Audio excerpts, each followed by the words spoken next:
welcome everyone to an evening with Jess Walter. I'm Scott Linneman. In addition to being a professor and a director of the Honors College at Western Washington University, I'm a Whatcom READS junkie. So tonight I welcome you to the beautiful Mount Baker Theater in partnership with the Bellingham Public Library and Whatcom READS. Let's begin with a land acknowledgement, made more poignant, I think, by some of the depictions of the treatment of Native Americans in this year's Whatcom READS title, The Cold Millions. We acknowledge that we gather tonight on territory that has been the traditional and ancestral homeland of the Laktamish, that is the Lummi people, the Nooksack people, and other Coast Salish tribes of this region since time immemorial. We honor our shared responsibility to this land and these waters. We commit to learning from indigenous wisdom, and we strive to repair and deepen our relationships as neighbors and friends. Thank you.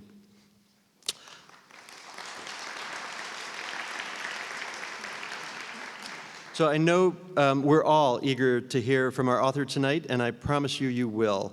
But first, I want to acknowledge those that make this wonderful program happen. So it'll take about 90 seconds, but it's important.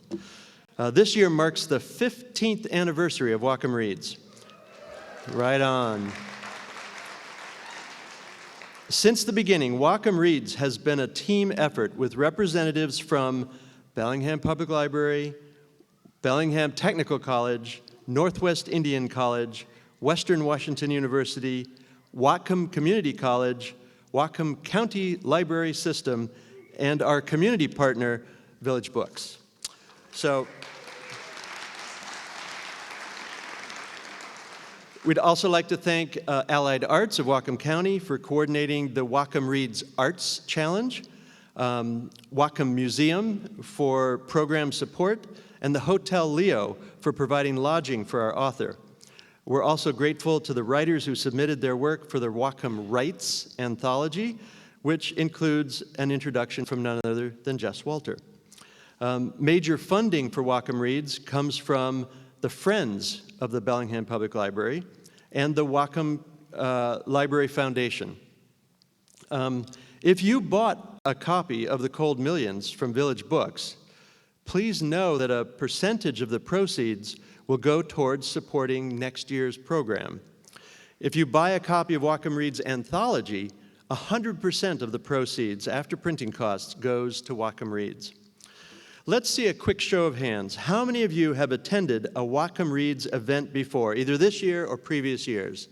Right on. So you are Whatcom READS junkies too. If you haven't, if this is your first time, welcome. We are glad that you are here. Did you know that that each year Whatcom READS Committee puts on a whole variety of events based on the theme of the featured book, designed to encourage discussion? We have one more of these programs to go. Tomorrow, Saturday, from 11 to 12 p.m., an online conversation with Jess Walter. You can see that at whatcomreads.org website for registration, and you'll get the online link. Don't forget to stop by the Allied Arts Gallery to take a look at the exhibit pieces that are produced as part of the Whatcom READS Arts Challenge. It's really fascinating to see how this book inspired others to create. A few things to note. After the author's presentation, we will have time, in fact, I think we're going to have significant time to take questions from y'all. And then we'll have the opportunity to have Jess sign books for you. I want to draw your attention to the evaluation forms that came in your program. Please fill those out or use the QR code to complete the online survey. The Whatcom READS Committee really loves your feedback, so please continue to fill those out. They improve our programs and secure funding for future seasons of Whatcom READS. And now to tonight's event. So, Jess Walter may just be the most popular and versatile Washington State author writing today. Esquire magazine calls Jess Walter a national treasure, so why stop at state lines? His 10 books include police procedurals, short story collections, true crime reporting, humorous and philosophical contemporary fiction, a sweeping romance. What can't this guy do? Jess Walter started out as a reporter in Spokane for the Spokesman Review. He brings a journalist's eye for detail and appreciation for the everyman, a sly sense of humor, and a warmth for his characters, flawed as they may be. If you haven't read Citizen Vance about a con man in the witness relocation program trying to decide who to vote for in the 1976 presidential election, or shared Pascal's bittersweet longing across decades and oceans from the Italian coast to Hollywood in beautiful ruins, then, well, it's time you do. Well, the novels are wonderful, and I think we all agree we're here tonight because of a particular novel. I have a personal love of the short stories, and Jess Walter is a true master of that form. So I would really urge you to read his short stories. Now, in The Cold Millions, Jess Walter takes us back through Washington state history and gives us a glimpse of a time when mining and timber magnates were building the glittering cities of Spokane and Seattle, while laborers doing the work were treated with disdain. He follows the story of two brothers, Rye and Gig Dolan, as they try to eke out a living, find love, and build a future in a world ready to chew them up and spit them out. The Washington Post calls this book a work of irresistible characters, harrowing adventures, and rip-roaring fun. It's no wonder that The Cold Millions stayed on the New York Times bestseller list for over a year and was named Best Book of the Year by numerous publications. We're now going to see a short video to set the stage for tonight. I've always admired authors who create a fictional version of their real homes. The Albany of William Kennedy, Elena Ferrante's Naples, the Monterey Peninsula of John Steinbeck. Over the course of 9 books, I've ventured far away to New York and the Zero, Italy and Hollywood and beautiful ruins. But I always find myself coming back to Spokane. They woke on a ball field, bums, tramps, hobos, stiffs. They floated in from mines and farms and log camps, filled every flop and boarding house, slept in parks and alleys, and on the night just past, this abandoned ball field. My new novel, The Cold Millions, begins here, Peaceful Valley, Spokane, Washington, 1909. The book mixes fiction and history in a way that's almost impressionistic, blending past events with present concerns. My first inspirations were these old postcards that I collect of my hometown from the early 1900s. Living in Spokane can feel like living among ghosts. Every day you walk in the turn of the 20th century. The buildings, the streets, the ground under your feet. This was a period I'd wanted to write about for years, the end of the last Gilded Age, when Spokane was only a few decades old, lurching from wild frontier town to modern city, doubling in size every 6 or 7 years to nearly the place it is now. Buildings that now house thriving coffee shops and brew pubs were once a mix of brothels and bars, banks and boarding houses, vaudeville theaters and flop houses for miners and farmers. Brutal cops and private detectives skulked downtown with rifles peeking out beneath their trench coats, and thousands of itinerant workers, hobos, came by train from all over looking for work. This is the postcard that first sparked my imagination. As a writer, you stare at something like this and you can't help but wonder about the details, the things that live behind the official history. The packed streetcars, the casinos, the woman in white moving across the frame, a man walking down a side street. This is where the novelist steps in to ask, what are they all doing down there? The story I set out to tell was based on real events. The free speech riots of 1909 in Spokane and the Wobblies, the industrial workers of the world, the first union to take women, freed slaves, Native Americans, anyone with a job could be a Wobbly. It's a story of social unrest, of police brutality, of deep inequality, of the ache of wanting a better world, issues that resonate today.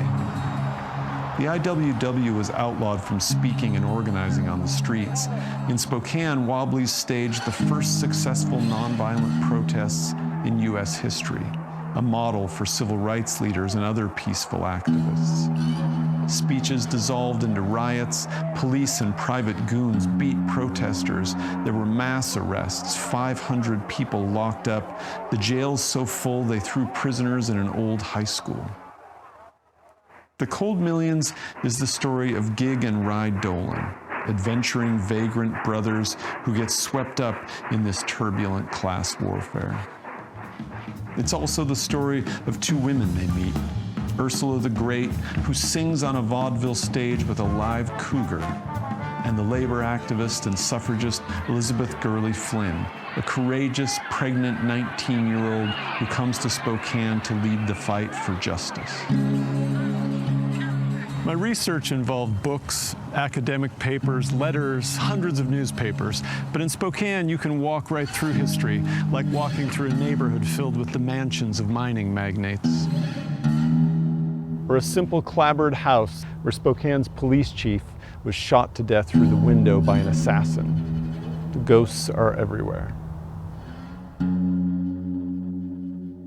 Even though it's fiction, I began to think of this novel as a loose origin story for my hometown, connecting the place we are now to the place we were then. But it's also a kind of origin story for my own working class family. Both of my grandfathers were itinerant workers in the West who found their way to Eastern Washington a generation later. My dad was a steelworker and union leader for 40 years. It's the truth of both history and historical fiction, I think, that the deeper you look into the past, the more you find yourself encountering the present moment. I know that was the case with the Cold Millions.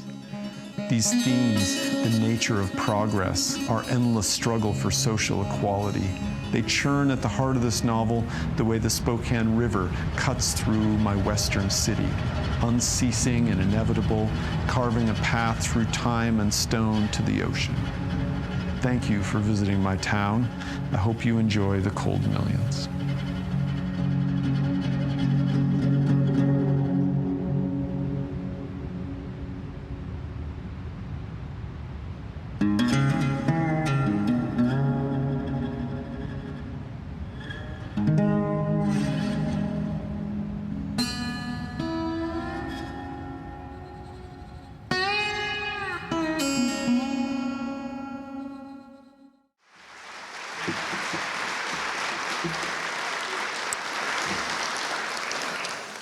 Thank you for sitting through the movie I made during the pandemic. When you can't go out on book tour, you think, maybe I can bring the city to them. So it was really fun making that and sort of sharing the book. And thank you all for coming. Nothing terrifies an author more than hearing you're going to be in a 1,500-seat auditorium. You're like, they do know I'm an author, right? I don't play an instrument. I don't sing. So to see so many amazing readers just really melts my heart. Thank you so much. And thank you.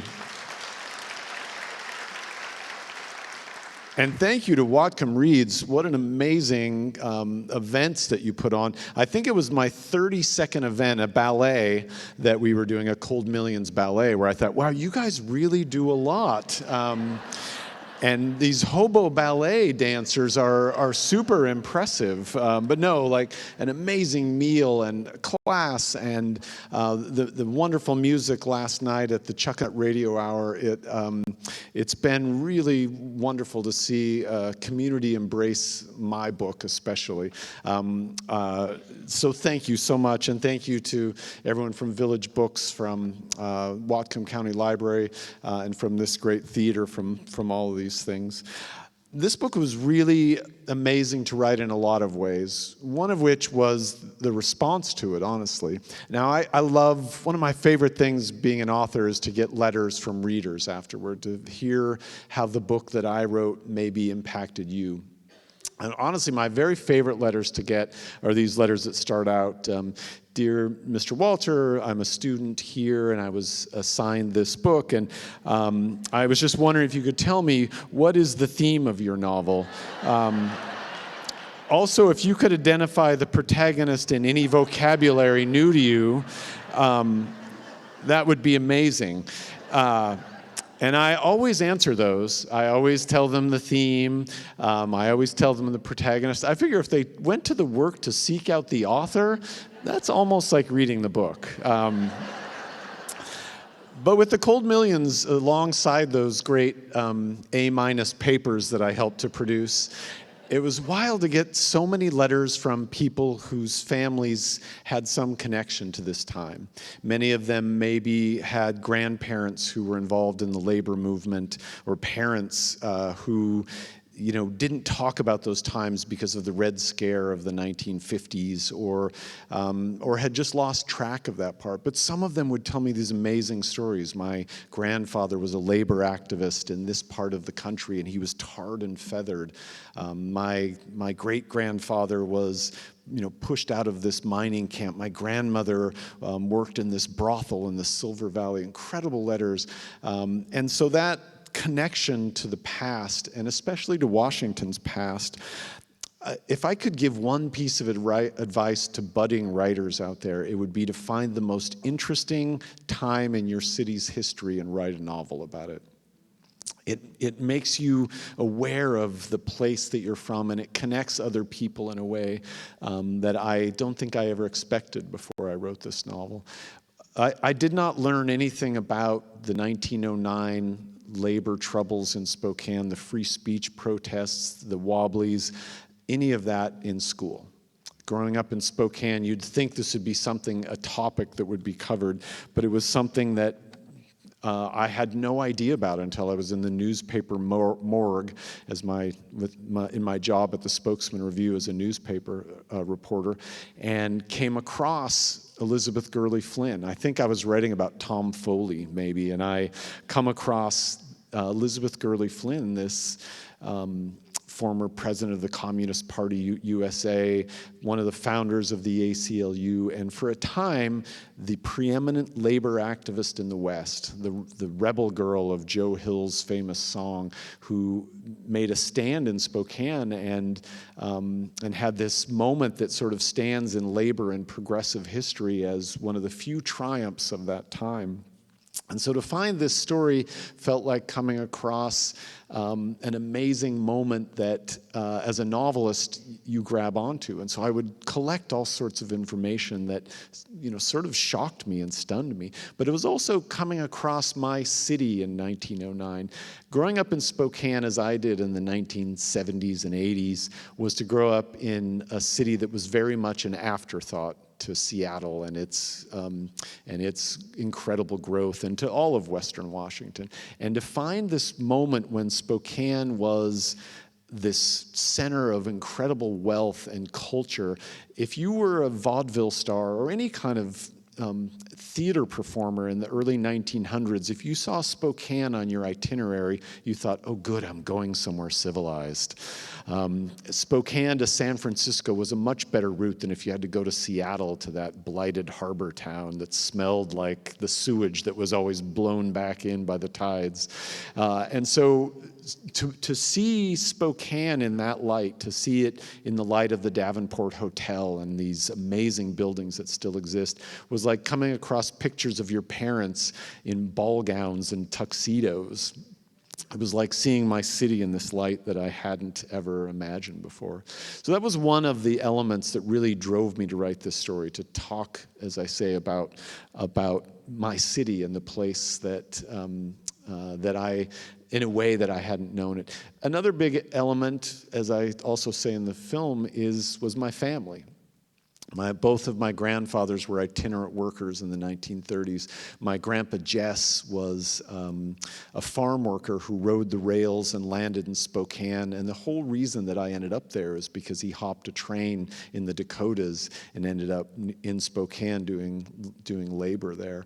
And I remember my grandfather telling me these stories, and they were so gripping and so meaningful to me. And he also made jumping a train sound so romantic that for me, I could only equate it. My favorite book was Treasure Island, and so I could only imagine it to stowing away on a pirate ship. It sounded like so much fun. So when I started the book, I really wanted to capture that sense of adventure and of the world opening up that my grandfather described. I also wanted to write a book for my dad. I talked in the class today about writing beautiful ruins and writing in my journal that I wanted to write something beautiful, something that my mother would love, a book that my mother would love. When I started writing this book, I very much wanted to write it for my dad. My dad worked for 35 years at Kaiser Aluminum as a pipe fitter, was the president of the Steelworkers Union after being the vice president, and before that, the grievance officer. And his commitment to unions, his commitment to fairness and equality and equity for all were really inspiring for me. He also loved cowboy movies. My dad's favorite thing was to get home from the bar, and if my mom was asleep, wake me up to watch the Late Late movie with him, which often was a cowboy movie. We also, when I was 12, moved to a house right next to a drive-in theater, which for a kid is a dream. And I still remember my dad, we had just moved in, and he put some lawn chairs on our garage, and we made some popcorn, and we climbed up to watch the movie. Now, at the time, drive-in theaters were showing some pretty raunchy movies, and so we were about 2 minutes into a House of a Thousand Pleasures when my dad made us all get off of the garage roof, even though the theater screen was like a postage stamp, because if you can imagine, our house is like a baseball diamond way beyond deep center field, so we could barely see the thing. But it didn't stop me from building a tree fort and making popcorn and watching Woody Allen movies later, and Blazing Saddles and all these incredible movies. And the only time my dad was interested were when the Westerns were playing. And so I really wanted The Cold Millions to have a feel of a book that my dad would like. And my dad loved that I was an author. I think he was really proud of me, but I have to tell you, he didn't understand it a bit. It was only a few years ago that he was still bringing me the want ads. And, circling like, here's an insurance clerk job, I'll bet you could do that. And if you could see a theater with this many people in it, he still wouldn't quite believe it. And I remember going out on book tour and, explaining to him, well, yeah, I'm going out on book tour. And he'd say, well, what do you do on book tour? And I'd say, well, I go to universities, I go to bookstores, sometimes I go to theaters, and I give readings. And my dad got this confused look, and he said, you wrote the goddamn thing and you have to read it to him too?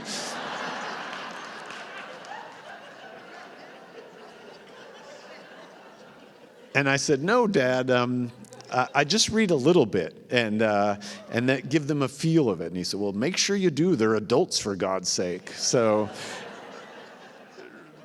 but my dad would have loved this novel. He loved cowboy stories. He loved labor. He passed away this summer, and one of the most moving moments of his funeral was I had just finished speaking and giving the eulogy, and this guy came up and he said, your dad was the union president. I never voted for him once. And I said, I don't blame you. He could be a gruff guy. And he said, you know what, but and I never voted for him, and then I got laid off in 1984, and I had missed Kaiser's anniversary, and I came up, and he saw me in a bar, and he came up and said, I'm sorry you got laid off. And he said, we got these anniversary belt buckles, these silver belt buckles, and your dad took his belt buckle off and gave it to me, because I didn't get one. And he, in that moment, he took his belt buckle off, the same belt buckle, and gave it back to me.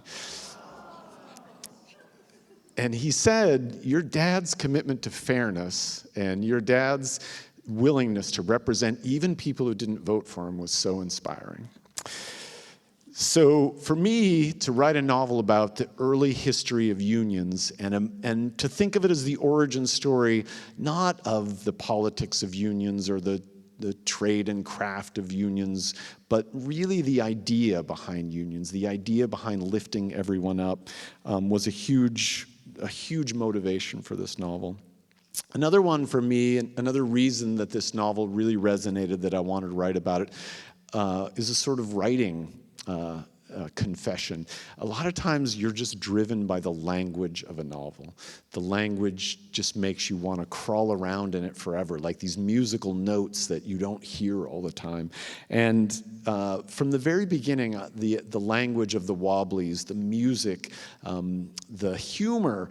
It was so great last night to hear these incredible old labor songs. It made me think of Utah Phillips. I don't know how many of you know Utah Phillips, the great old wobbly and labor leader and singer who would travel around keeping these traditions alive. There's a great version of him doing Hallelujah, I'm a Bum online that you have to look up. For a while, Utah Phillips, when Spokane had its World's Fair, Utah Phillips hosted the Folk Gallery at the expo in Spokane. And so he was a presence throughout the city. But he does this amazing version of Hallelujah, I'm a Bum, in which in the middle of it, he stops singing and says, so there I was in old Spokaloo, which is one of his nicknames for Spokane, city of rivers, city of dreams.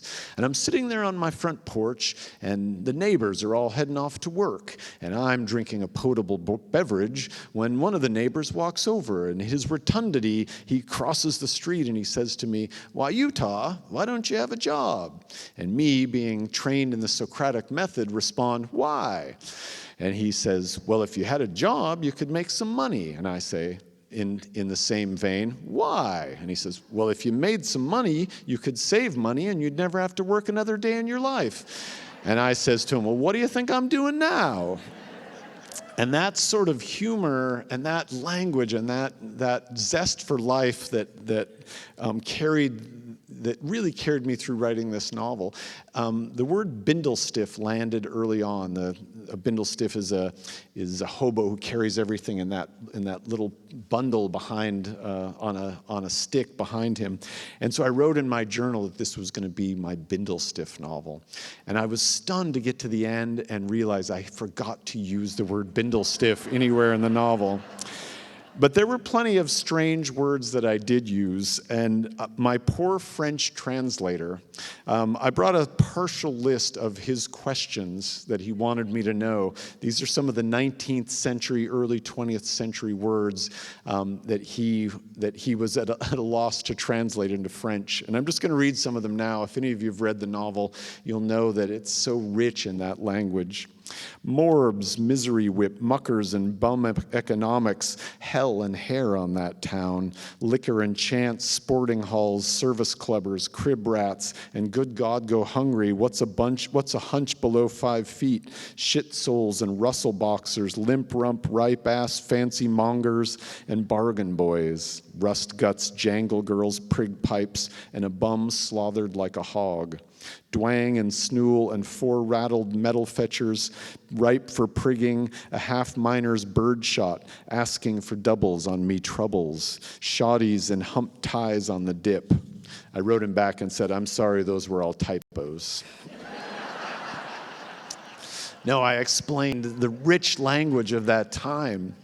I also wanted to write what I felt like as a historical novel that was also contemporary fiction.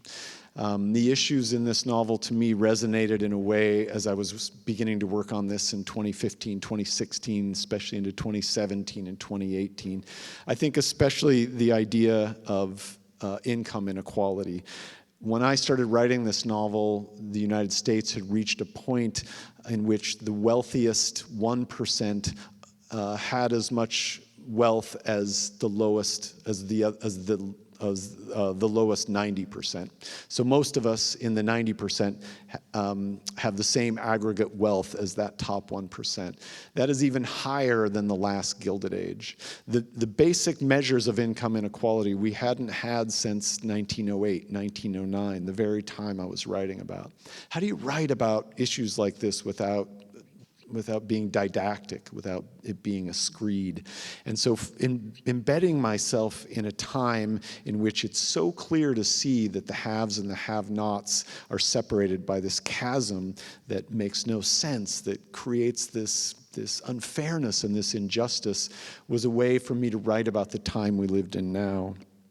But also the ideas of protesting, of activism, of the separation of information.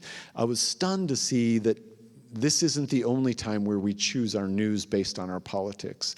In 1909, you might take one of the establishment newspapers, you might take a labor newspaper. Information then was divided in the same way. And so for me to be writing a book that felt as much like the time I'm writing now as a historical novel was a great thrill. I also have young children who, as I was trying to convince them that a vote for Joe Biden wasn't the worst thing in the world, looked at me as if I was the worst sellout in the world. It was Bernie and AOC or nothing.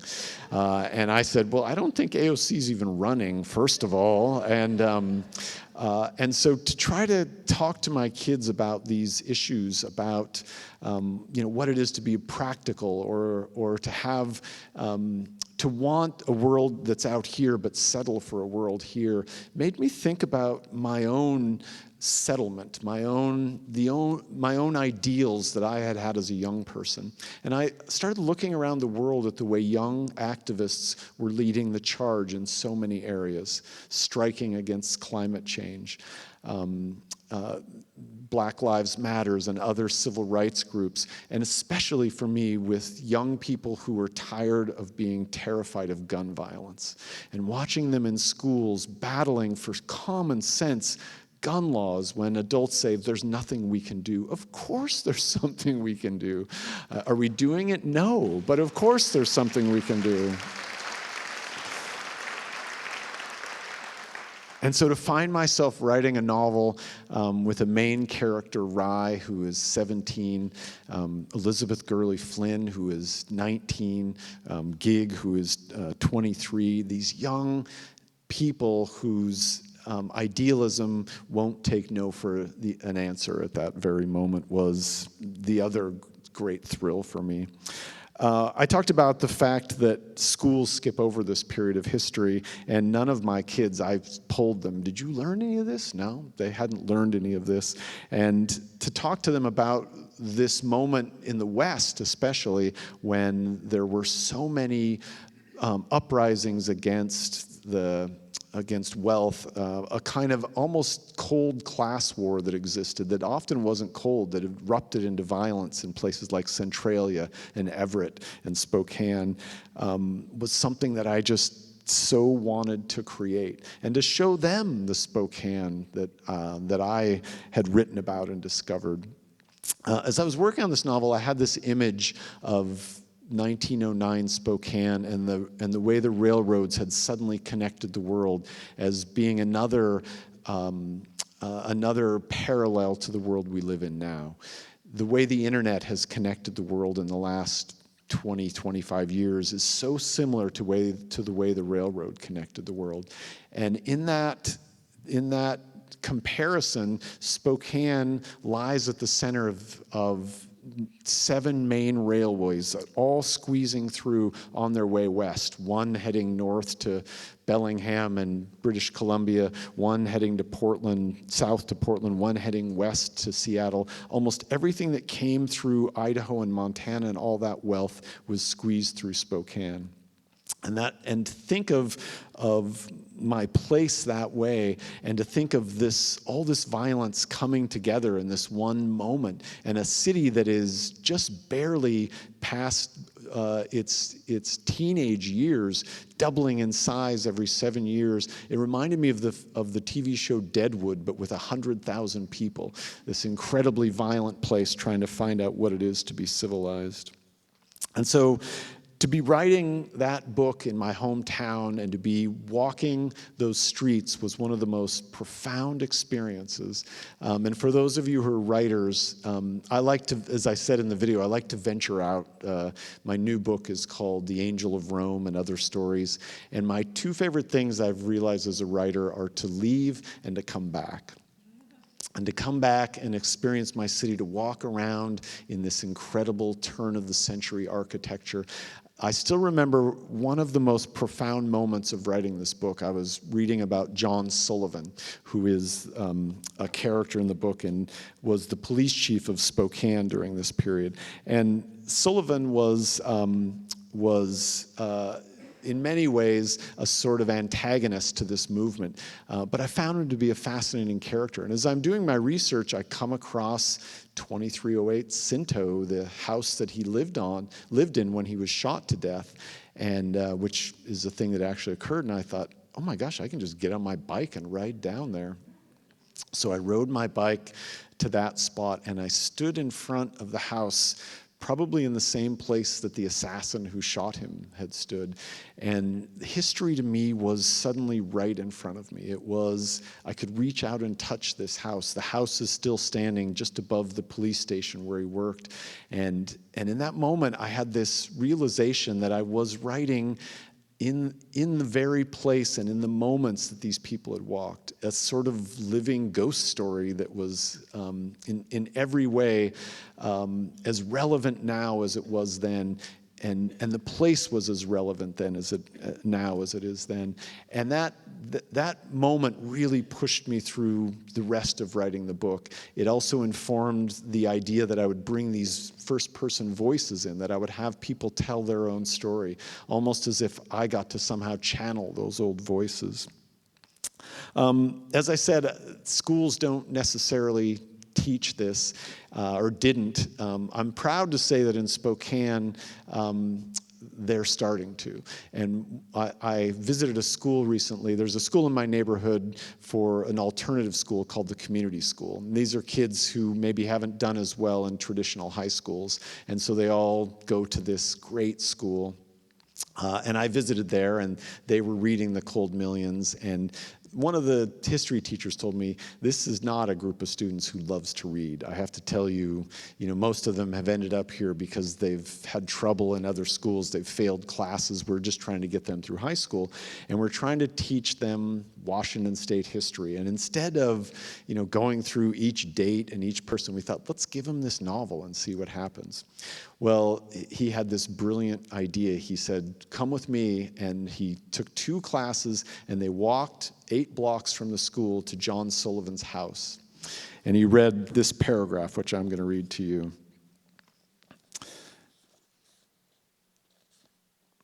Let's see.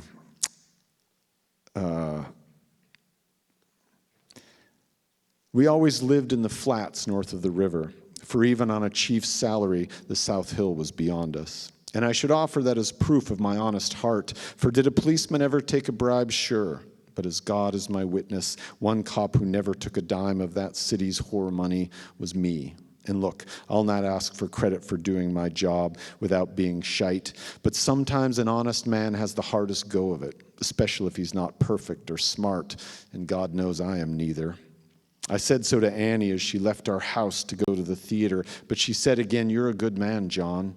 And I sat in my rocking chair facing the fireplace in our little house, hoping it was true. And that's when the window behind me cracked like a bird hit it, and I tried to get up to check, but I'd been stung in the back, and my chest went tight like 500 pounds was on me, and my first thought was, what poor man on this earth gets shot twice? The bullet had come out my chest and was in my lap. They shot me? Christ. Through the back and out the chest, a rifle shot by the hole in the glass and the slug in my lap. And I tried again to get out of the chair to go beat the man to death with his own rifle, but I was going nowhere, and they shot me? I carefully set the bullet on the table, evidence. I would die if I didn't move, so I forced myself up, stumbled to the telephone, and remembered that 2 days earlier our line had been cut. But it was fixed now, for it was department policy, no captain be without a phone. And the operator came on, and I said, police desk, and Ed Pearson was the sergeant. And I said, send a wagon. And Ed said, where to? And I said, 1314 West Cinto. And Ed said, that's your address, John. And I said, I know it's my house, Ed. It's where they shot me. And then I asked him to call the theater and tell Annie to meet me at Sacred Heart. And then the teacher closed the book and said, that happened right in this house. And he said, for the first time, he didn't have to ask his students to read the book. They all jumped to the very beginning of the book and wanted to read. And he said, and pretty soon they were asking for more reading time. They were saying, can we have reading time in class? And it was so wild to see history come alive in that way, because it was a place they could touch and they could see. And that meant a lot to me. But what happened a few days later meant even more, because I was at the YMCA playing basketball, as I often do, teaching some poor people that they had made bad decisions in their lives by even attempting to play basketball against me. And I had just finished torching some other old guys roughly my age, and we were walking out of the YMCA, and the community school doesn't have its own gym, so the students go to the YMCA for their gym class. And there's a whole group of them, and they were sort of rough-looking, dressed in black. Someone had a sheathed knife. I may be exaggerating. Spiked hair, and so we all sort of took a wide berth, and I was still sort of taunting the guys I'd played basketball with, and one of the kids said, hey, you wrote a book. And I turned and I said, yeah, I did. And they said, The Cold Millions, that was really good. And then they walked in, and I looked at the basketball players, and I said, it just doesn't end for you guys, does it? The sheer humiliation of being in the same place as me. So those students did this incredible assignment in which they looked at all these different aspects of early 1900s Spokane. They each took an assignment. Some of them took the wealthiest houses. Some of them took what had happened to the tribes being moved to the reservation and the last of the powwows that were allowed in the city of Spokane. Others took timber and mining, and they did this incredible project that included a Cold Millions map. And the museum in Spokane, the Museum of Arts and Culture, is doing an exhibit on this period called the Cold Millions next year, and I was so pleased to give them the community school map and these projects, which they're going to include in the museum's exhibit. And it just felt like this incredibly collaborative moment between me and the students. So anyway, because of those impulses to write about family and the moment now, and especially my hometown, I'm so pleased to get to share this book and to get to go to places like this where the history is as rich, where the architecture is as wonderful. And staying at the Hotel Leopold the first night, I was so pleased at about 3 a.m. to hear, in my honor, I think, the horn blasts of a train. And to hear those roughly every 15 minutes. And I wanted to tell the people of Whatcom READS, I appreciate it, but like one train would have been enough, but it was a real wealth of respect that you just kept sending trains through, and I haven't gotten more than 3 hours sleep since I arrived. But I can't tell you how much I appreciate even the trains and this wonderful experience and you reading the book. And if I could answer some questions now, that would make me even happier. So I'll invite Scott back up, and thank you again.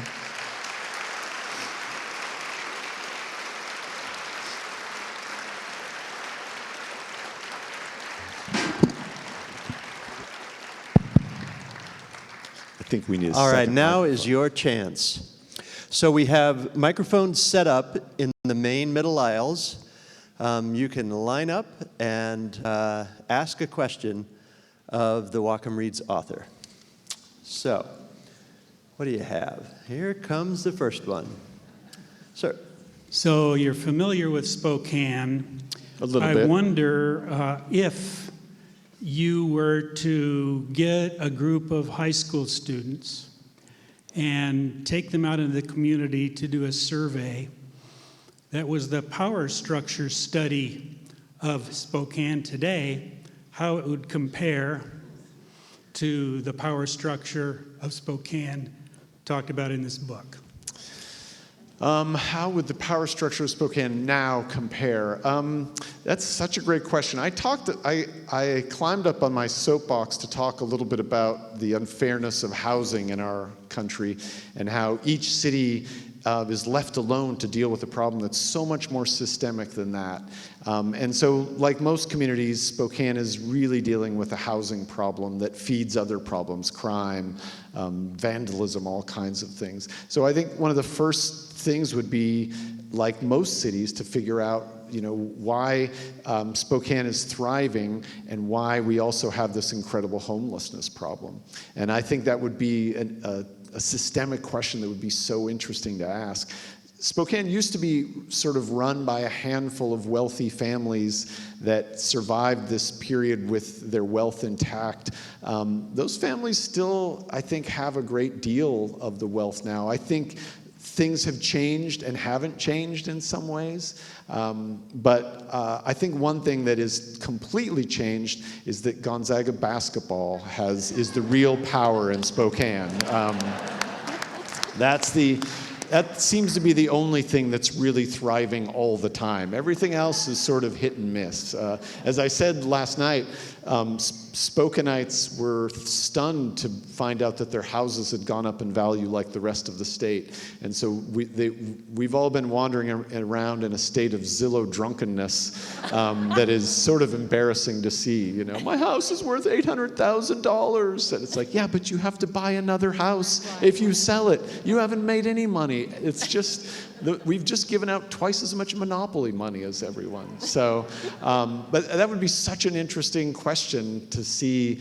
I think the police are less corrupt, but I think some of that corruption carried on all the way through, as police departments do, through, certainly through the time when I was a police reporter.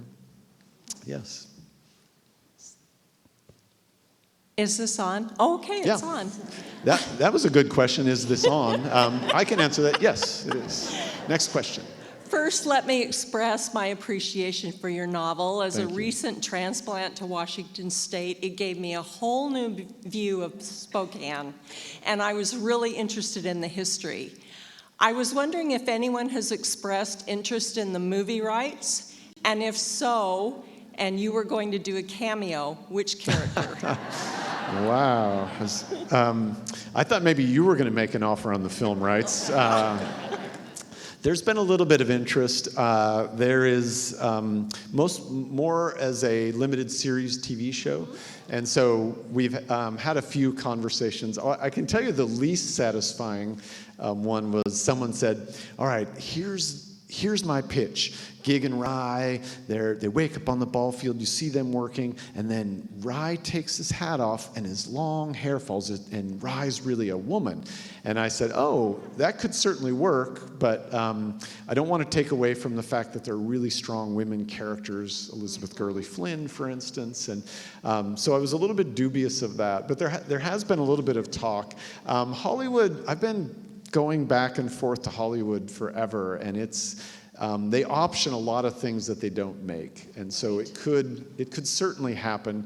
The thing I'm more excited about is that it's been optioned by a librettist and a composer who want to make a Cold Millions opera, working with the Metropolitan Opera in New York, and I have to tell you, my old high school, East Valley High School in Spokane, Washington, which I lovingly refer to as a bong and nunchuck factory, when I went there, it's not anymore. But sitting there in woodshop trying to hollow that thing out so I could put a little basket in, all I dreamed of was that one day my work would be an opera. And so if that happens, a young trailer rat's dreams will come true. So thank you. Yeah. Thank you very much. I'll look Thank you. forward to the movie. Yes, thank you. Maybe this side. I'd love to hear your thoughts on the chapter that you wrote with the two thieves that steal the barge. Oh, yeah. And they're going down the river, and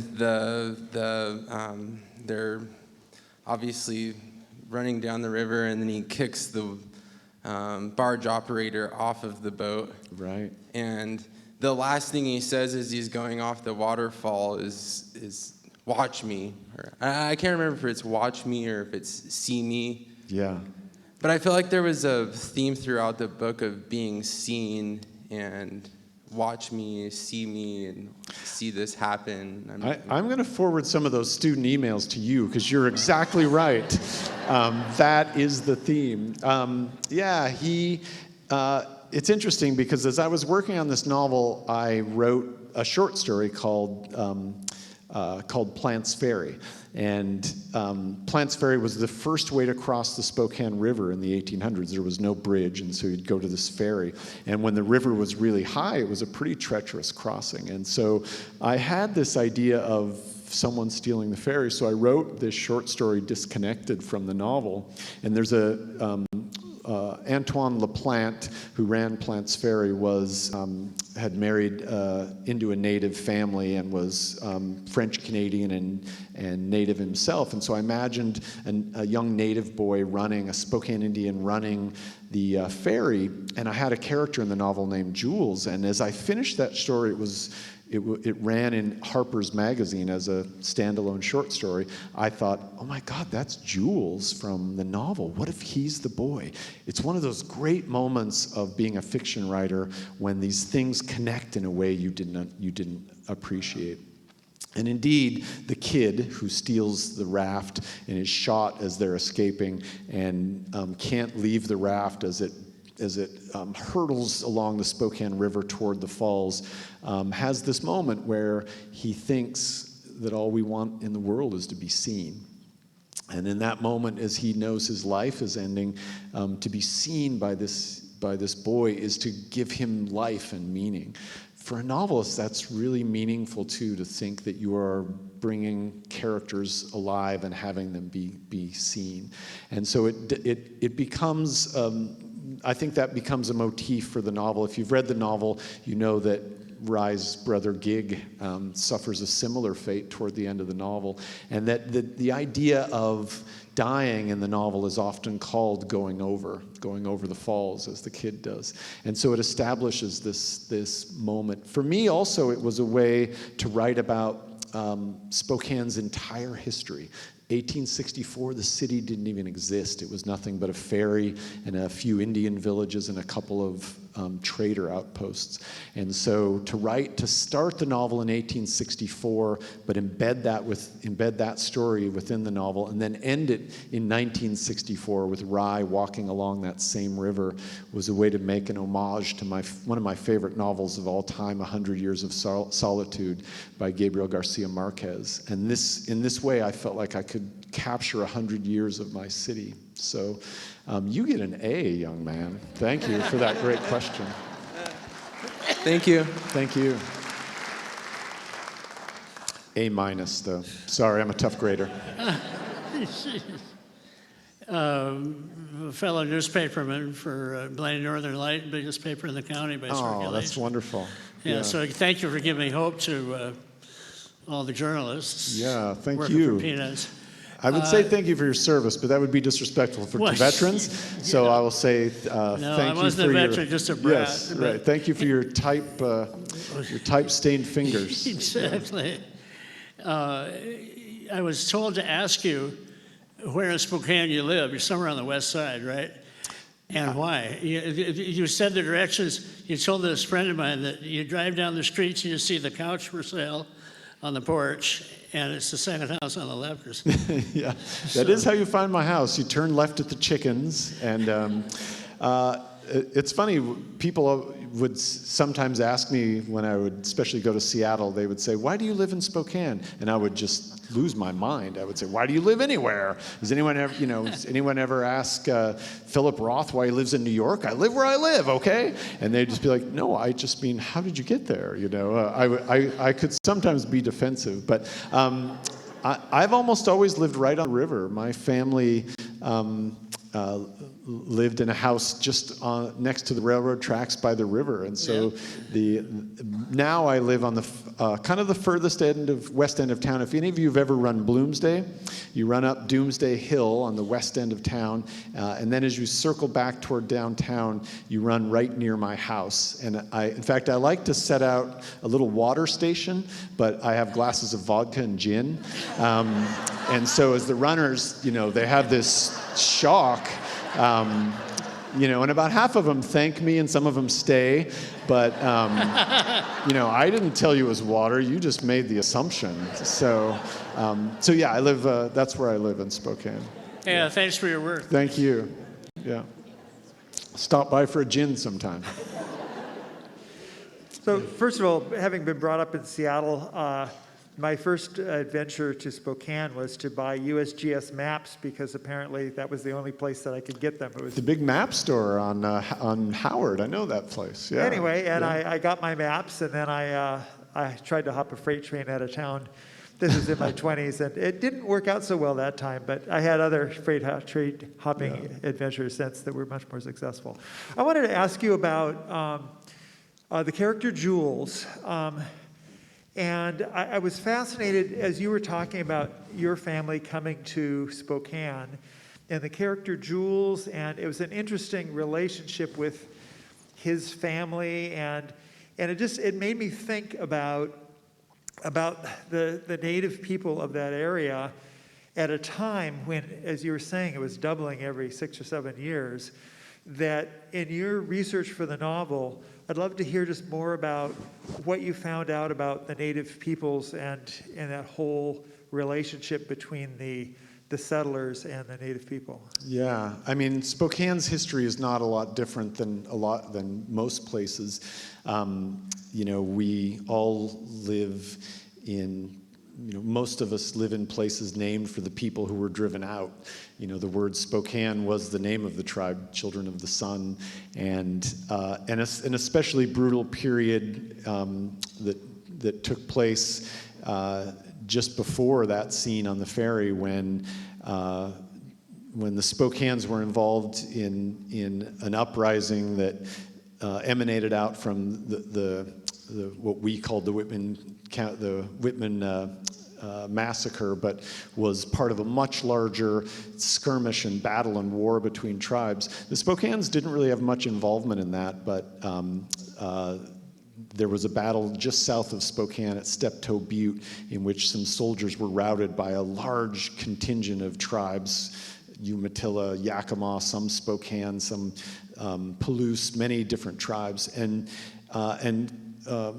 George Wright, a colonel, was sent to battle the tribes. They were way too fast. They would have a few skirmishes on the plateau, and then the tribes would ride away. And so, in a stroke of sheer villainy, Colonel Wright and his soldiers descended down to the river and just went from village to village, capturing all the horses and burning every village and driving the people off. Captured 800 some horses in a pen and then shot them and killed them, which was the entire wealth of the tribes. And that was the end of the Spokane Uprising, to have their entire wealth killed that way. And of course, it wasn't the way that tribes battled. They battled in these loose, skirmishes. To have that sort of, to take action against civilian peoples that way and to destroy the entire wealth of the tribe. After that, the Spokane tribe and the Coeur d'Alene tribes were sent to various reservations. The Spokane reservation up north of Spokane near Ford, which Sherman Alexie, of course, writes so poignantly about. My family had a cattle ranch abutting that reservation. And Sherman and I have traced our the first time we were in a literary event together was the Frontier Days at the Springdale Rodeo in 1974, when I was 9 and he was 8, and we were in the greased pig competition together. I don't know about him, but I was just terrified. I was put in an arena and a pig ran around and I burst into tears. But yeah, to write this novel and not talk about the origin. And I think that's one of the reasons I really wanted to go all the way back to 1864, to not talk about the fact that, it's wonderful that we do land acknowledgments now, but that land acknowledgement is also the tale of brutality and of stealing land in a way that is unconscionable. And to write about a place like Spokane and its incredible growth during that period without talking about what preceded it would have been sort of criminal. And then to create those characters. One of I think my happiest moments in writing this novel was I wanted the characters to speak in language and then not always translate it. Well, I made a couple of really boneheaded errors. I wanted Jules, who is fluent in French, and somewhat fluent in French, although he says that, I wanted him to say that he speaks country dog French.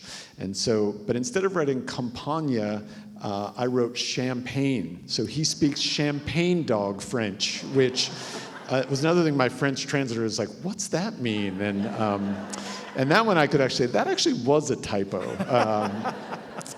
But when there was a moment where Jules's daughter remembers him and says goodbye to him, and I went to the Salish School in Spokane, which is this incredible school that teaches native and non-native students using Salish, using Spokane Salish as the traditional language for education, and those students do so incredibly well. And I met with several of the teachers, and I talked about, I want this one line, Swixit, I can't think of the rest of it. I want a line in Salish, and so debating with these teachers what Jules would say to his daughter was so great, and to just bring that one line of Salish into the novel, and to go to the Salish school to do it was I don't know, it was one of those moments when as a novelist you think, you were possibly doing what you are supposed to do, So thank you so much. Thank you, wonderful book. Thank you. So that's a good segue, because I have a comment about one line in your book that I loved. Oh, thank God. Page, I was going to be like, drop the house lights, I'm out. merci. No, it's on page 25, it's right in the beginning, and you wrote, "A few lived like kings, and the rest hugged the dirt until it cracked open and took them home."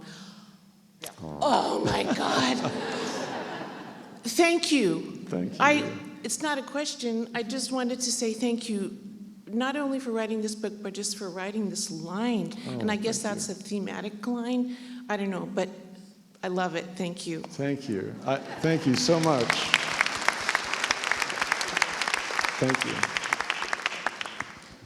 Well, this isn't necessarily a question about the book, but this is actually my second time seeing you at a writer's talk. Last time was at Whitman College about 9 years ago, maybe. Yeah. And at that time, I think you were mentioning how prose writers should have some respect for poetry and also write some poetry. And I think at that event you read a poem about Spokane. And I was wondering if you're still writing poetry between prose projects to get your... Yeah, I write some of the worst poetry in the world, and I completely cling to my ability to do that, to write poems that fall in and out of form. And I think as a fiction writer, first of all, there are so many lessons to be learned about economy, about description and metaphor, about and about form. And so I do still write poems sometimes. I have one novel called The Financial Lives of the Poets, and all of my poet friends said, that has to be the shortest book ever.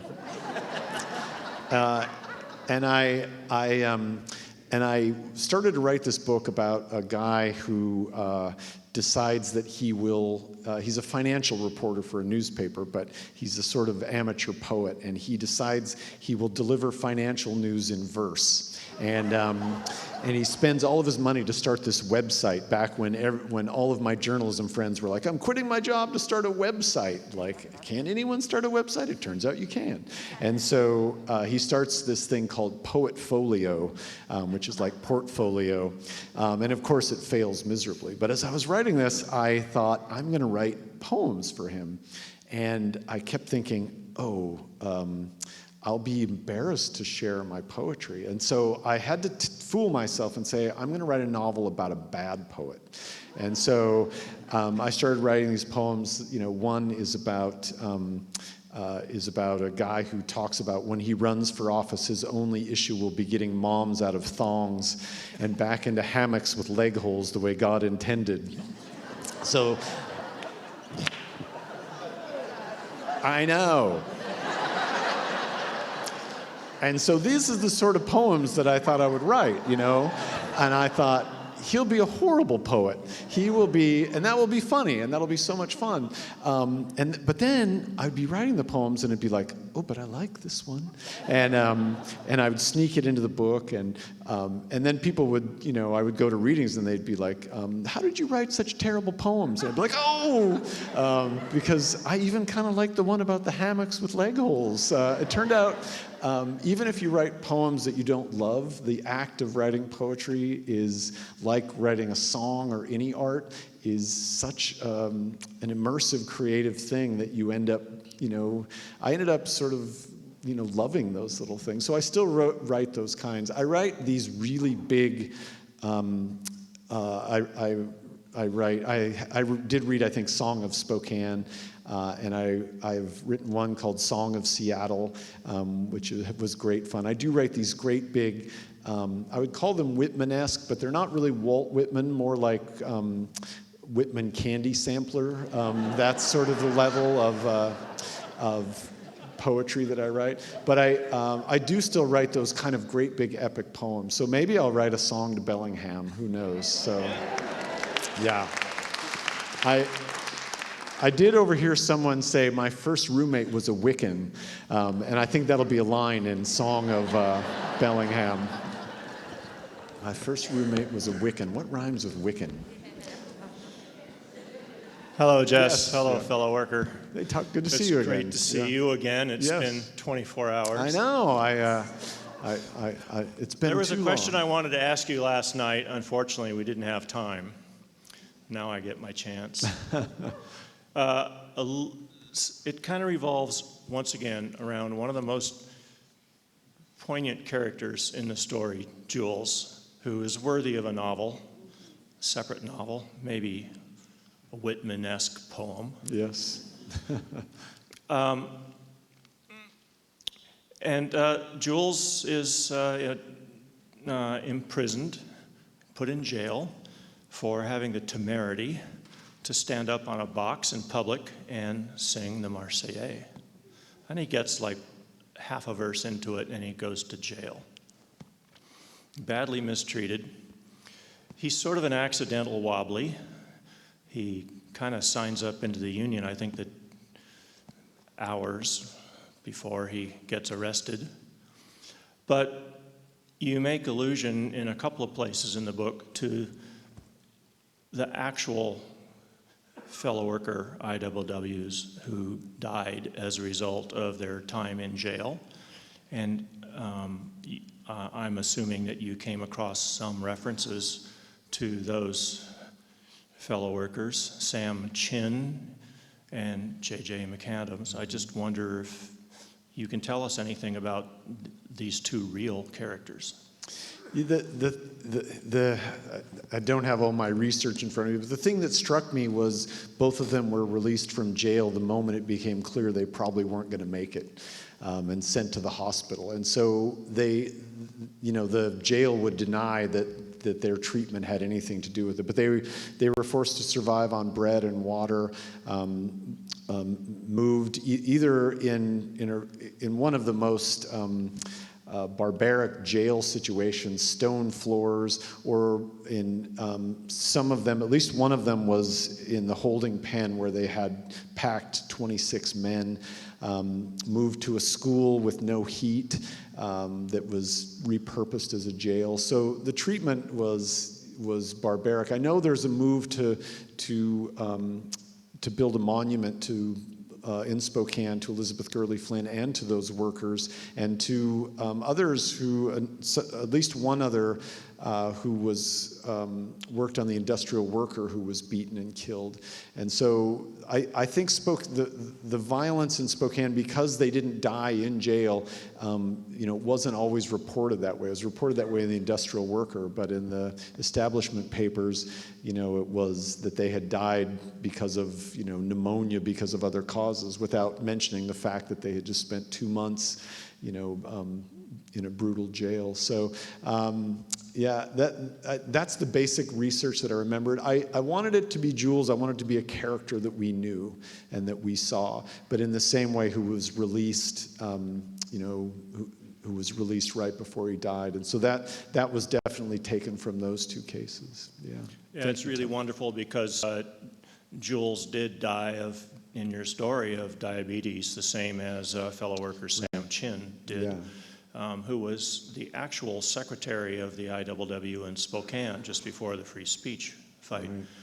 I thought this might be my opportunity to say that the IWW is raising funds to put grave markers on those 3 graves that we know of in Spokane. We've just discovered there may be a 4th. Oh, wow. So we know where these fellow workers are buried, but they're all unmarked. Yeah. So it's a project that our union is undertaking, as well as to get a monument to the union victims of the 1919 Centralia tragedy. Yeah, and those of you who have interest in the IWW, I hope you'll seek Tuck out, because it was really marvelous last night to not talk about the IWW as merely a historic artifact, but to have so many members now singing "Solidarity Forever" in those great rousing voices. So it's that was really moving to see. Thank you, Tuck. Thank you for that question.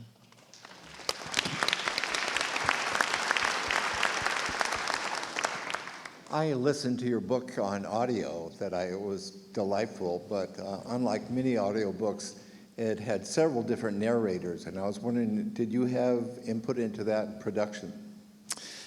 When they let me know that they were going to do a full cast, audiobooks are strange. I told this story last night that it's hard for me as the author. The very first time I heard one of the audiobooks, I couldn't listen to it. It was like, this isn't how those sentences are supposed to sound. I made the illusion once that it was like watching a video of someone else making out with your wife. They may be doing it really well, but something just seems off, and I can't really question their technique. I don't know what it is.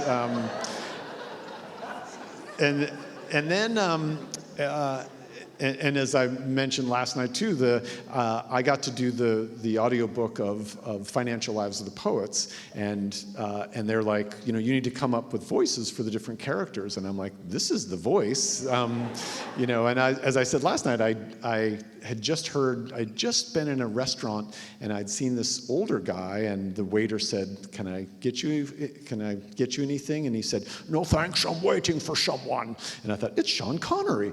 And so I could do Sean Connery, but that was of no use in my novel. And so, and I actually, another time I was in Hollywood and I was at this play, and the play ended, and sitting 4 rows in front of me was Jack Nicholson, of all people. And I was in the back row, and there were it was a one-person play that a whole bunch of Hollywood insiders got to see. So there were these 4 actresses sitting next to me, and so we all start filing out, and he walks to the end of his row, and he wore sunglasses the whole time. You probably think I'm not going to answer your question, but I am. He wore sunglasses throughout the whole play, and he's sitting there, and he walks to the end of his row, and these girls start walking past, and he says, 1 pretty girl, 2 pretty girls, 3 pretty girls. And then I stepped in and I said, sorry to break the string. And he put his arm around me. He said, not as sorry as I am, pal. And then Jack Nicholson and I walked down the theater steps together with his arm around me. And it was like, and people were kind of looking like, who's that with Jack? Is that like a lesser Baldwin brother? Who is that? And so we got to and then I went to the bar afterward and I got a Heineken and I'm standing there drinking and I'm like, that was weird. And Jack comes back around to the after party and he sees me and he says, what are we drinking, pal? And I said, a Heineken. And I think he thinks, he must think he knows me from somewhere else. He's so addled, he doesn't know that he just saw me 2 minutes ago. So I get him a Heineken and we're standing there drinking and looking around at the party and I think, I'm gonna be Jack Nicholson's friend. Like, I'm gonna be at Laker games and I'm going to be in movies, and then he wandered off. So not being able to do any voices except a decent Sean Connery and a terrible Jack Nicholson, I couldn't really do my own audiobooks. Well, then Eduardo Ballerini did Beautiful Ruins, and he brought such a rich tone to it. There's an amazing profile of him called The Voice of God in the New York Times because he had just done the Bible. So go look that up, and you'll see some of his incredible work as an audio narrator. So he does the main narration, that third-person narration. And I love his work. It's always hard because they mispronounce so many words in the Northwest, and so you always wince, when they say, when instead of Ponderay, it's Pendoriel or something. But then Gary Farmer, for instance, does Jules, a terrific Native American actor who's in Reservation Dogs. Right, terrific show. He plays the uncle, and he does Jules in the book. So I was so pleased to hear those actors do it, and it brought something that I think is different than the novel. I still love to read. I still love books on the page, but to listen to a novel is to experience it in a way that I completely respect and admire. And I might actually write a novel with Sean Connery and Jack Nicholson just so I can do the next one myself.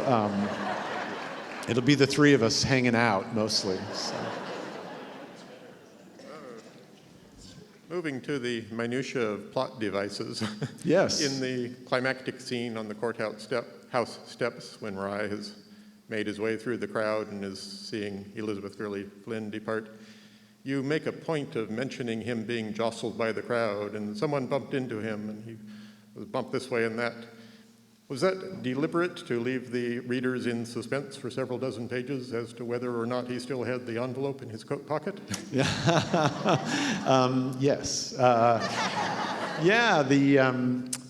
As you're writing, you're often sort of just one half sentence ahead of the reader. And so sometimes you don't even know yourself if something has happened. And that's such a great thrill to have happen. I don't think that's minutia at all. I think that's brilliant realization on your part of the mechanics of plot. So yeah, you're often trying to get the reader to think this might happen and then covering your tracks in another way. But that moment when he sees her for the last time and he doesn't know it's going to be the last time, I was super wistful about that. You really grow attached to those characters, and when when Gurley climbs in that car and off she goes, it was moving for me. So thank you. So yeah. I think we have time for one last question, which is perfect because we have one person standing there. Okay. I hope it's a six-parter because I'm kind of having fun. So. Well, it could be. I can't really quite figure out how to formulate this into a question. I just want to know what your take is on the reality of evil. Oh, dear. I know, because there's so many things, there's so many good people or good things that happen, but there's so many evil things that happen in this book, and I was thinking particularly of this one the character that kind of pops in and out and ends up dying in a car crash at the end. Sorry, spoiler alert. But ends up dying in a car crash. Early Reston, yeah. Yeah. Well, there's another character named Del Dalvo. My literary hero as a kid was Kurt Vonnegut Jr. When I was a kid, I would go wander the stacks of my middle school library looking to see where my books would one day go. And that was how I first discovered Breakfast of Champions by Kurt Vonnegut. And I remember taking it, and if you're a 12 or 13-year-old boy, as I was, and you get to page 6, and Vonnegut writes, "This is my drawing of an asshole," and he draws an asterisk, you are so on board. I became such a wild Vonnegut fan that I even sort of stalked him. And again, I am going to answer this question. But I found myself, when I was a young man, I wanted to be a writer so badly. And I was a young father working in Spokane at the Spokesman Review, finishing college, and these writers would come to my hometown, and I would find a way to go interview them as a reporter. And even though I was in the sports department, I would just get press credentials. And I might have to say that I was working for somewhere I wasn't. And so Tom Wolfe came to my hometown, Bonfire of the Vanities and the Electric Kool-Aid Acid Test. I was so thrilled to get to interview Tom Wolfe and Ken Kesey, One Flew Over the Cuckoo's Nest, and Sometimes a Great Notion. And so I would write in and get, credentials to go interview them. And then I think I was 21 years old, and Kurt Vonnegut was coming to Gonzaga University to deliver a speech. I couldn't believe it. And so I wrote in and I said, yes, I'm covering for, I'd love to interview Mr. Vonnegut. And the other times I had been in like a row of 3 or 4 reporters asking questions, asking Ken Kesey about, the further bus and what it had been like to be on that. But I showed up at Gonzaga, and I was the only one there to interview Vonnegut. And the reason I want to be a writer is sitting right across from me. So I sat down, and they put us in chairs, and he'd just flown in. He was tired. I actually followed him onto campus. He was leaning out this Plymouth Fury that belonged to the student body president, smoking, just blowing Pall Mall smoke out. And I followed him, and we sort of pulled up and parked and went inside, and then it was just the 2 of us. And all of a sudden, I was so nervous. And I would always ask the same question. I would say, what advice would you give to a young writer?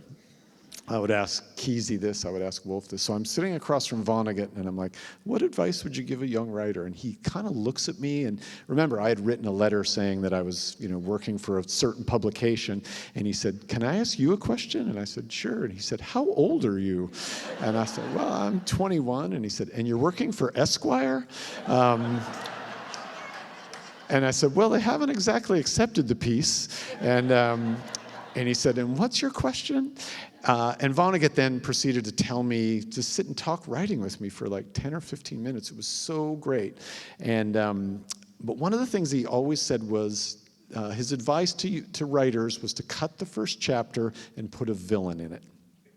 Now, this was always ironic advice because Vonnegut didn't really believe in the idea of villainy the way that you posed it, that there's good and evil. He believed that they exist in all of us. Again, we could all say homelessness is evil. We could all say that the value of our houses going up at such a ridiculous rate, causing people to not be able to afford houses because of this system we're in, is a kind of villainy. And yet, the fact that your house went up isn't villainy itself. And so I think it's important to write these characters who may be part of systems, but they themselves believe they're doing the right thing. Even Del Dalvo and Lem Brand in the novel. But I did definitely find myself wanting to write real villains, wanting to write bigger than life archetypal characters.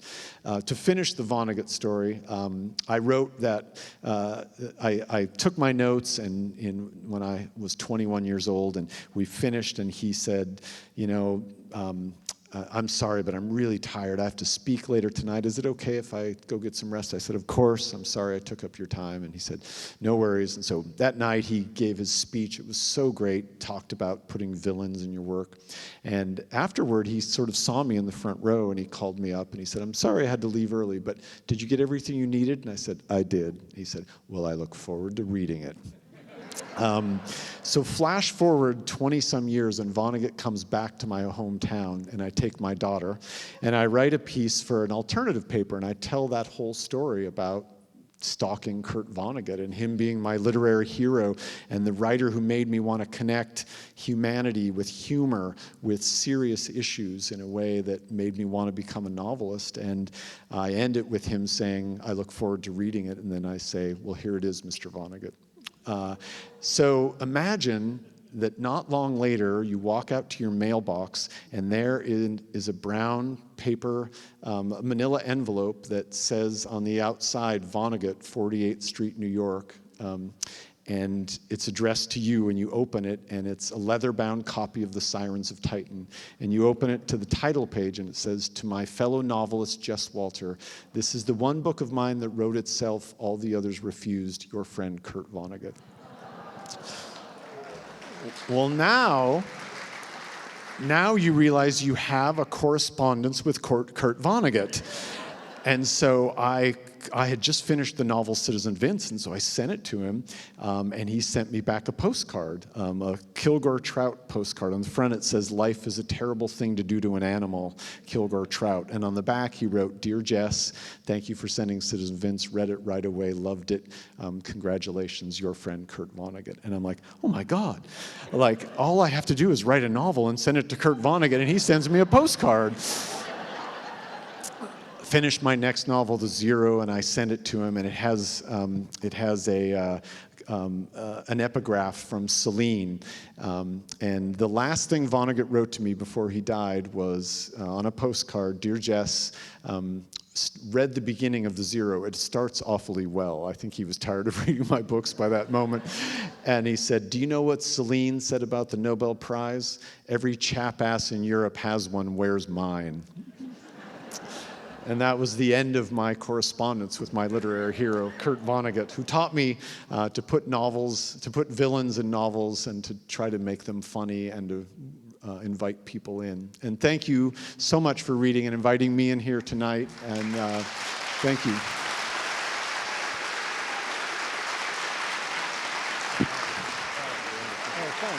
Stick around.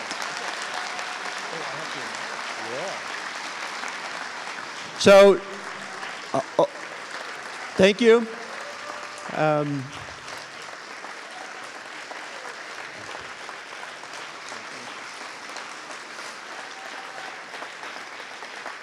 So those of you who are Whatcom READS junkies like me know that we're not done yet. So first of all, if you know of other people who would enjoy hearing this guy talk, let them know that tomorrow there's one more Whatcom READS event, the online presentation tomorrow. They can visit www.whatcomreads.org and register to get the Zoom link. So although tonight's program is coming to an end, and with such a wonderful presentation from Jess Walter, I know you're all raring to start reading for 2024, right? And it has become our Whatcom READS tradition to have the author of this year's book reveal the name of next year's book. So Jess, will you do the honors? All right. Don't ever give a writer a standing ovation again. It's like giving a dog chocolate, really. So, but thank you. What if it's me again? Let's see. I am so pleased to announce that the 2024 Whatcom READS title will be Red Paint, the ancestral autobiography of a coastal Salish punk by Sacha Lapointe. And thank you to all of you who wrote on the theme of the Cold Millions. The Whatcom Writes prompt for next year is Legacies. All right. Another round of applause for Jess Walter. Thank you so much.